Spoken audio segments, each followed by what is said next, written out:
Erməni jurnalistlər Ermənistan vətəndaşları arasında sorğu keçiriblər. Mövzu belə olub. Onlar azərbaycanlılarla sülh şəraitində yaşamaq istəyirlərmi və 2026-cı il seçkilərində kimə səs verməyə hazırlaşır? Respondentlər həmçinin Qarabağ məsələsi ilə bağlı da fikirlərini bildiriblər. İştirakçıların cavabları müxtəlif olub. Siz də onları dinlədikdən sonra fikirlərinizi şərh bölməsində bildirə bilərsiniz. Videonu paylaşaraq daha çox insanın bu həqiqətlərdən xəbərdar olmağına kömək edə bilərsiniz.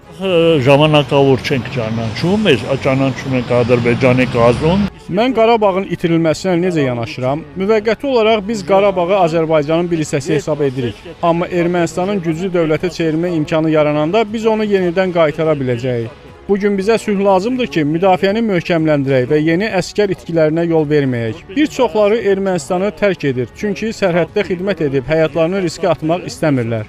Müharibə artıq çox sayda insanın həyatına son qoyub. Əminəm ki, Ermənistan gücləndiyi zaman beynəlxalq qurumlar və elə Qarabağlıların özləri bu məsələni yenidən gündəmə gətirə biləcəklər.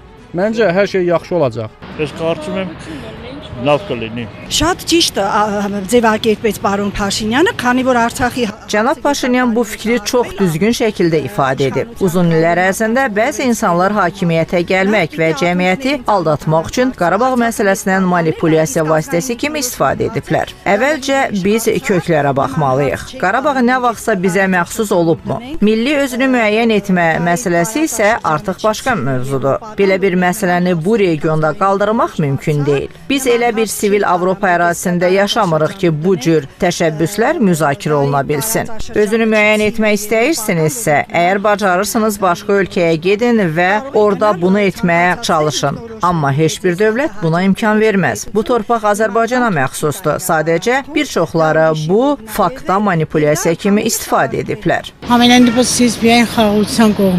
Nə baş verməsindən asılı olmayaraq mən sülh tərəfdarıyam. Qoy bizim övladlarımız sakit və xoşbəxt uşaqlıq həyatını yaşasınlar. Onların bizim keçdiyimiz dəhşətli həyat sınaqlarından keçməsinə ehtiyac qalmasın. Hamımıza sülh arzulayıram. Paşinyan bildirib ki, Ermənistan Qarabağ Azərbaycanın bir hissəsi kimi tanımasaydı sülh olmayacaqdı. Mən belə düşünmürəm. Tarix sübut edir ki, bu torpaqlar əzəli erməni torpaqlarıdır. Azərbaycanlılar 1918-ci il hadisələrinə istinad edirlər. Amma mən əminəm, gec-tez Qarabağ yenidən erməni torpağı olacaq. Mənim valideynlərim Qarabağdandır və ruhən biz həmişə oradayıq. Bir an belə düşünmürəm ki, bu torpaqlar bizim deyil. Mən Yerevanda doğulmuşam. Burada 55 ildir yaşayıram. Amma bu heç nəyi dəyişmir. Qarabağ mənim vətənim olaraq qalır. Azərbaycanla sülh olacağına inanırammı? Niyə də yox? Hər şey bizdən asılıdır. Heç bir xalq müharibə istəmir. İnsanlar sülh və əmin-amanlıq içində yaşamaq istəyirlər. Müharibələri siyasətçilər yaradır. Siz deyirsiniz ki, müxalifət sülh müqaviləsini pozmaq istəyir. Onların məqsədi nədir? Onlar anlamır ki, ölkənin inkişafı və insanların ləyaqətli həyatı üçün sülh vacibdir. Onlar yeni müharibə istəyir. Sual yaranır. Onlardan kim özü cəbhəyə gedəcək? Əlbəttə heç kim. Müharibəyə yalnız sadə vətəndaşların övladları göndərilir.